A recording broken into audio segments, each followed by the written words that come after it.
Ang topic pala natin ngayon, ako na magsasalita, ito pala yung pagkokontrahan natin. Sige, Master. Ano yung mas sweet, kiss or hug? Ayan. Hug! Ay, nako, kiss ako. Bakit? Eh, yung hug lang yan eh. Teka muna, liwanagin natin. Oo. O sige, saan ka? Kiss or hug? Hug. Bakit hug? Eh, kasi gusto ko mas malambot yung feeling, warm, mainit, Wala. malambot, ganon. Wala, Ikaw, hindi. Master, bakit kiss? Alam nga namang ayoko ng yakap. Lalo na kung ikaw ang hihingi sa akin ng kiss or hug. Siyempre gusto ko kiss. Ah. Kasi ang kiss, diyan nararamdaman na nagmamahalan. Ha?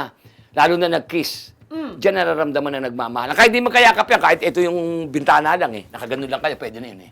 Ah, ganon. Bintanaan lang eh, kapitbahay mo. Hindi, kahit Mas na. mas ramdam mo, napipil mo yung pag-ibig. Hindi Kasi yung ako. hug, pangkaraniwan yung hug eh, kahit sino dyan, bumabate, hug lang, hindi, wala kayong relasyon. Pero pag nagkikiss kayo, ibig sabihin may relasyon kayo, may namumuo kayong pagmamahalan. Gusto mo, try natin eh. Bagay. Gusto mo, try natin, katawanan, try natin ngayon.